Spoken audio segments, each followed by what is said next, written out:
Hey guys, this is Parth from FTC Team 7477, and today we're going to be talking about how to program a Mecanum drive in FTC robotics. So we've talked about a tank drive, so let's talk a bit about what a Mecanum drive is first.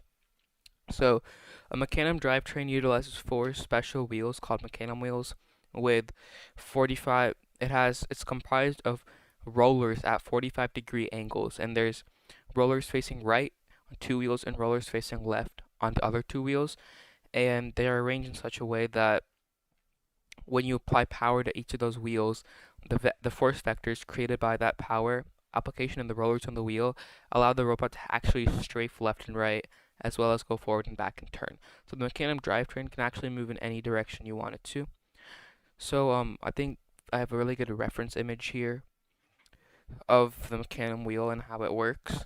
So as you can see, the wheels, if you go all forward with them or all backwards, they'll move normally like a tank drivetrain, or if you turn, that's normally. But then you also see strafing here. So as you see, each wheel has to actually have a different power applied to it, since this side will not always have the same power as in the tank drivetrain.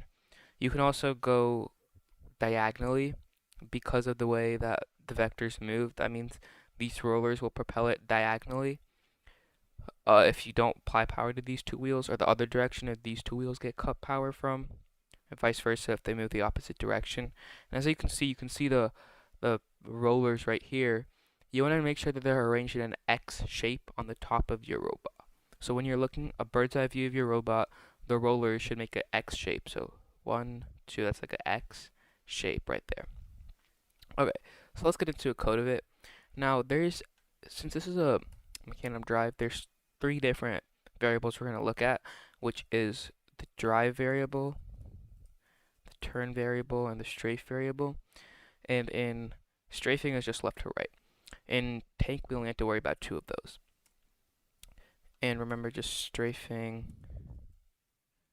is left and right. And now let's initialize all four motors of our robot, because remember, in a Mecanum drive, all four will be powered. So we can just initialize all of our motors, and I'm just going to copy and paste that in. I'm just going to call them this. And remember, we always want to reverse one side so that all the motors are initially programmed to spin in the same direction. So I just reversed the right side. So now they'll all be set to spin in the same direction. So this is all my initialization code. I also want to add this in for all motors. I want to set the mode to run using encoders, just to make sure that, as we discussed in the encoder video, the power is using the encoders for accuracy. So now all of our motors are going to be using encoders. Okay, so now let's apply our variables to the gamepad. So for drive, let me just put this up here. For drive, I want to use the left stick Y. For the turn, I want to use the right joystick X. For the strafe, I'm going to use the left and right joystick, so I'm going to use the left joystick X axes. Remember, these are the axes. Okay, so let's put that in. Remember, in the tank drivetrain, we use the same exact controls for the drive and turn as we're using right now. So it's just going to be gamepad 1 dot left stick Y. Make sure to multiply it by -1. And the turn will be the gamepad 1. This time we're going to use the right stick and the X value. And the strafe will be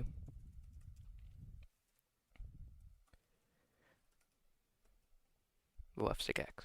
Okay, perfect. So now we have our three values, and we're actually going to start with creating a variable for each wheeled power. So in the tank drive, we have to create a power for each side, but in Mecanum we need a separate power for each wheel. So we're just going to call it F left power, F right power, B left power, and B right power. And we can set these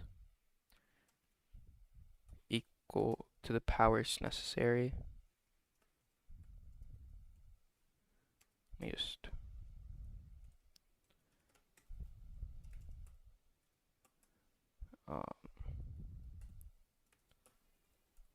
me just set it like this, and I'll explain what we're going to be doing.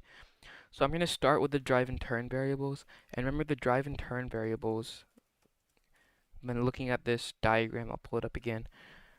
The same side will always have the same power for driving and turning. You don't switch that power. So we're just going to just copy from the tank drivetrain basically, and set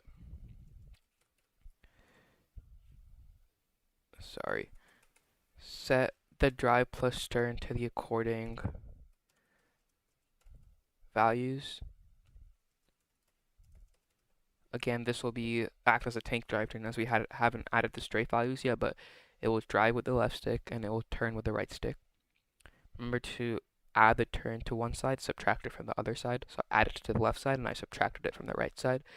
Now we have to figure out where to put in the strafe value here.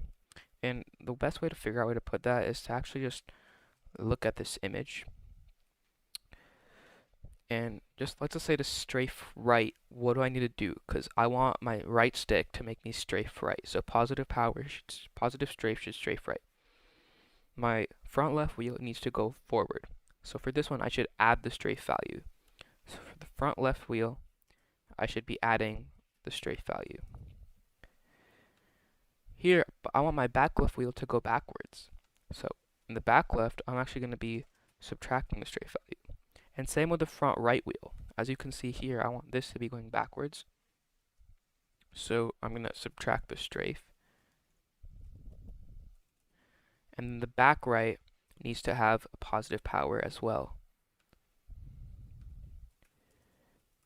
And as you can see, this will make it strafe right. Another thing I wanted to point out is the fact that if you look at the left strafe, all these values are simply reversed. So if my joystick is to the left, these will all be reversed and the robot will strafe left. So I hope this gave you a good understanding, as this diagram is actually a very good picture to show how the strafing works and how the wheels have to spin in order to have this outcome. So this is the code for Mecanum drive that will set powers to each wheel. And I hope you understood how to program a Mecanum drive with this video, and that's going to be all for the video. So thank you for watching.